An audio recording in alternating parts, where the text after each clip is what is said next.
Segundo Crônicas, capítulo 6. Então Salomão orou assim: Ó Senhor Deus, tu resolveste viver entre as nuvens escuras, mas agora eu construí para ti uma casa, um lugar onde viverás para sempre. Aí Salomão virou, olhou para o povo, que estava todo de pé, e pediu a bênção de Deus para todos. Depois disse: Bendito seja o Senhor, o Deus de Israel, pois pelo seu poder ele cumpriu a promessa que tinha feito a Davi, o meu pai, quando lhe disse: Desde o dia em que tirei o meu povo do Egito, eu não escolhi nenhuma cidade de todas as tribos da terra de Israel para ali construir um templo a fim de ser adorado nele. Nem escolhi nenhum homem para governar o meu povo de Israel. Mas agora escolhi Jerusalém como lugar onde serei adorado, e escolhi você, Davi, para governar o meu povo. E Salomão continuou: Davi, o meu pai, tinha planos de construir um templo para a adoração do Senhor, o Deus de Israel. Mas o Senhor lhe disse: Você fez bem quando planejou construir um templo para mim, mas você não o construirá. Será o seu filho quem construirá o meu templo. E agora o Senhor cumpriu a sua promessa. Eu fiquei no lugar do meu pai, como rei de Israel, e construí o templo para a adoração do Senhor, o Deus de Israel. Ali eu coloquei a arca da aliança, onde estão guardadas as placas de pedra da aliança que o Senhor fez com o povo de Israel. Então, na presença de todo o povo, Salomão foi e ficou em frente do altar e levantou as mãos. Ele havia mandado construir no pátio do templo uma estrada quadrada de bronze que media 2,20 metros em cada lado e 1,30 metros de altura. Ele subiu no estrado e, na presença de todo o povo, se ajoelhou, levantou as mãos para o céu e orou assim: Ó Senhor Deus de Israel, não há Deus igual a ti no céu ou na terra. Tu és fiel à aliança que fizeste com o teu povo, e lhes mostras o teu amor quando eles, com todo o coração, vivem uma vida de obediência a ti. Pelo teu poder, cumpriste a promessa que fizeste a Davi, o meu pai, no dia de hoje. Todas as palavras da tua promessa foram completamente cumpridas. E agora, ó Senhor, Deus de Israel, eu te peço que cumpras a outra promessa que fizeste ao meu pai, quando lhe disseste que sempre haveria um descendente dele governando como rei de Israel, contanto que eles te obedecessem, com o mesmo cuidado com que ele obedeceu. Portanto, ó Deus de Israel, faze com que se cumpra aquilo que prometeste a teu servo Davi. Mas será que, de fato, ó Deus, tu podes morar no meio de nós, criaturas humanas aqui na terra? Tu és tão grande que não cabes nem mesmo no céu. Como poderei este templo que eu construir ser bastante grande para isso? Ó Senhor meu Deus, eu sou teu servo. Escuta a minha oração e atende os pedidos que te faço. Olha de dia e de noite para este templo, o lugar que escolheste para nele seres adorado. Ouve-me quando eu orar com o rosto virado para este lugar. Escuta as minhas orações e as orações do teu povo quando eles orarem com o rosto virado para cá. Sim, da tua casa no céu. Ouve-nos e perdoa-nos. Quando alguém for acusado de prejudicar outra pessoa e for trazido até o teu altar neste templo e jurar que é inocente, ó Deus, ouve do céu e julga os teus servos. Castiga o culpado como ele merecer e declara que não tem culpa aquele que for inocente. Recompensa-o como ele merecer.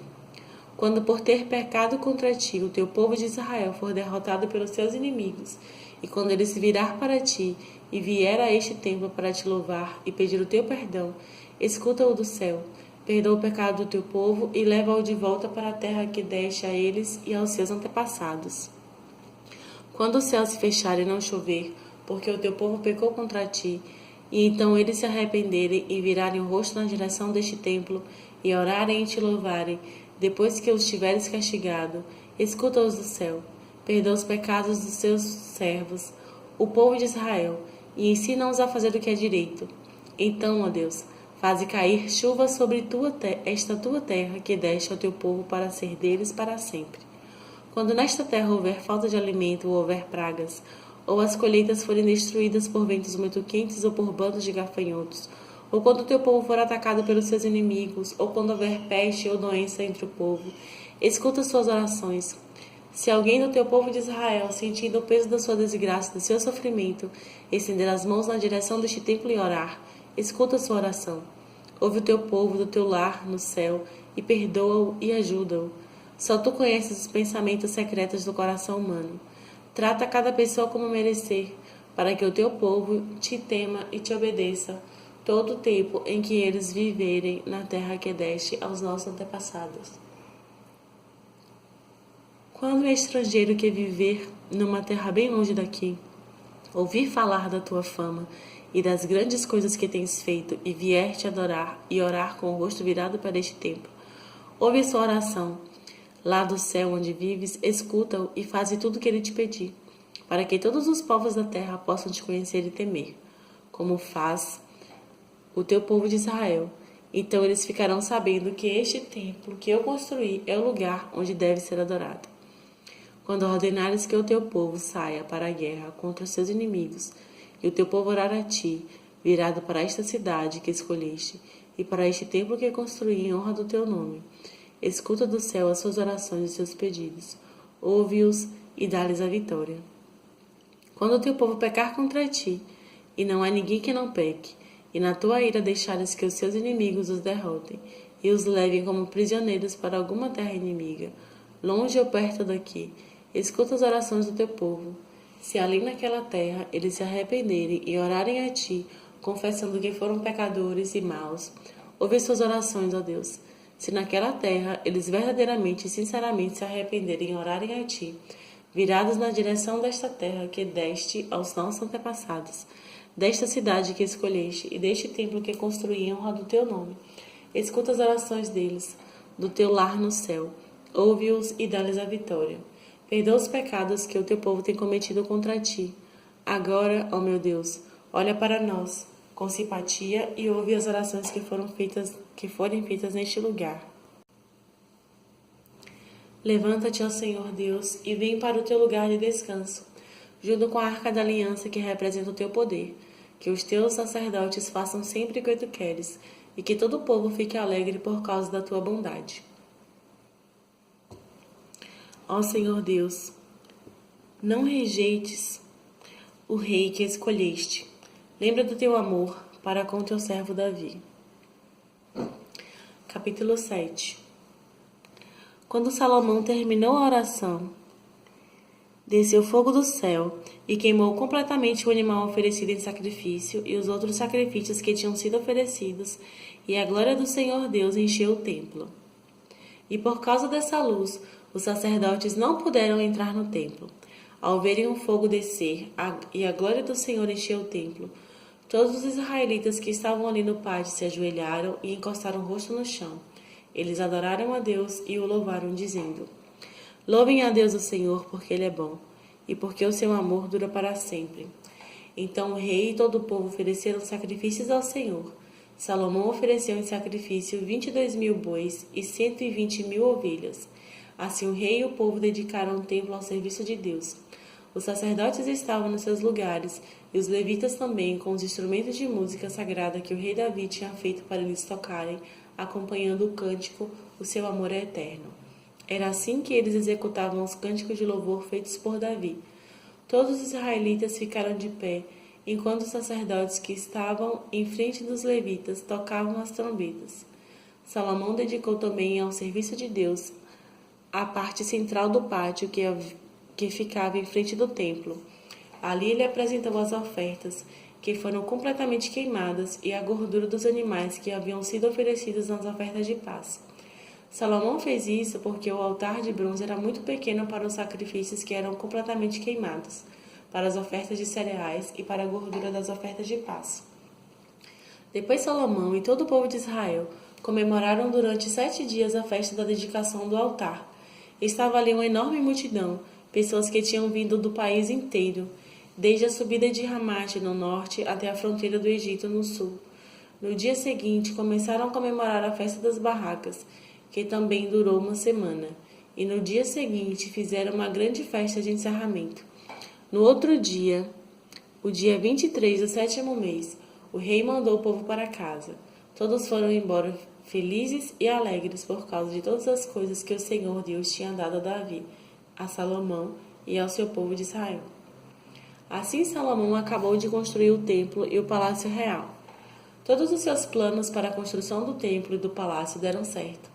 Então o Senhor Deus apareceu de noite a Salomão e disse: Eu ouvi a sua oração e escolhi este templo para ser o lugar onde serão oferecidos os sacrifícios. Quando eu fechar o céu e não deixar que chova, ou ordenar aos gafanhotos que destruam as colheitas, ou mandar uma peste atacar o povo, então se o meu povo, que pertence somente a mim, se arrepender, abandonar os seus pecados e orar a mim, eu os ouvirei do céu, perdoarei os seus pecados e farei o país progredir de novo. Escutarei com atenção as orações que forem feitas neste templo, pois é o templo que escolhi e separei para ser o lugar onde deverei ser adorado para sempre. Eu tomarei conta dele e sempre o protegerei. E se você, Salomão, me servir fielmente como fez Davi, o seu pai, e se obedecer às minhas leis e ordens e fizer tudo o que eu mandar, então eu firmarei o seu poder como rei, cumprindo assim a aliança que fiz com Davi, quando lhe disse que Israel sempre seria governado pelos descendentes dele. Mas se você e o seu povo deixarem de me seguir, se desobedecerem às leis e aos mandamentos que lhes dei, e se adorarem e servirem outros deuses, então eu os arrancarei da terra que lhes dei, e também abandonarei este templo, que separei para ser o lugar onde devo ser adorado. Aí todos os povos vão desprezar e zombar do templo, que agora é tão glorioso. Todos que passarem por perto dele ficarão chocados e perguntarão: por que foi que Deus fez isso com esta terra e com este templo? E a resposta será: foi porque os israelitas abandonaram o Senhor seu Deus, que tirou do Egito os antepassados deles. Eles seguiram outros deuses e os adoraram e os serviram.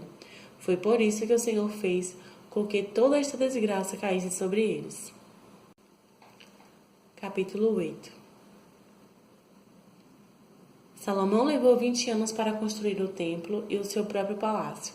Ele também reconstruiu a cidade de Irão, rei de Tiro, lhe tinha dado e mandou israelitas morarem nelas. Depois Salomão atacou e conquistou a cidade de Ramat-Zoba, reconstruiu a cidade de Tadmor, no deserto, e todas as cidades da região de Ramat, onde ele guardava os mantimentos. Reconstruiu também a Bet-Horon de cima e a Bet-Horon de cima e a Bet-Horon de baixo, que eram cidades protegidas por muralhas e por portões com trancas. A cidade de Baalat, todas as cidades onde ele guardava os seus mantimentos e as cidades onde ficavam os seus carros de guerra e os seus cavalos.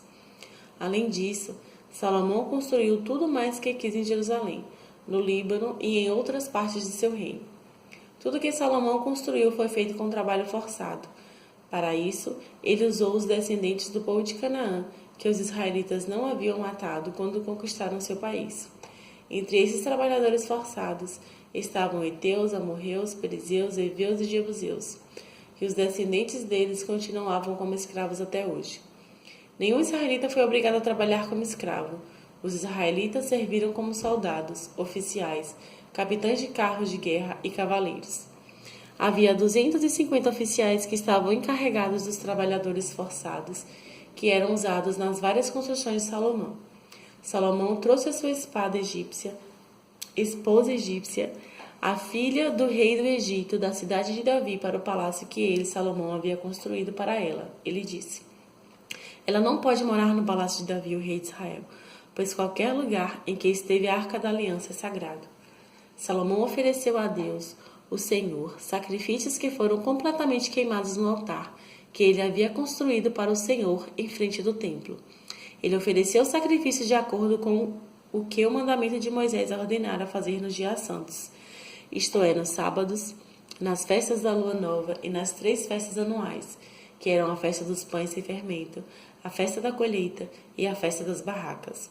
De acordo com a orientação dada por Davi, o seu pai, Salomão organizou os sacerdotes em grupos para fazerem um trabalho, e também os levitas que cantavam louvores a Deus e ajudavam os sacerdotes no trabalho de todos os dias. Também organizou os guardas em grupos para os vários portões do templo, tudo de acordo com as ordens de Davi, homem de Deus. Os sacerdotes e os levitas obedeceram rigorosamente às ordens de Davi a respeito de todos os seus deveres e também a respeito da casa do tesouro do templo. Agora estava terminado tudo que Salomão construiu, desde a colocação da pedra fundamental do templo até o fim da sua construção. O templo estava pronto. Depois Salomão foi até os portos de Ezion-Geber e Elate, no Golfo de Acaba, no país de Edom. O rei Irão lhe mandou navios e marinheiros competentes, comandados pelos seus próprios oficiais. Eles navegaram junto com os homens de Salomão, foram até a terra de Ofir e trouxeram para Salomão mais de 15.000 quilos de ouro.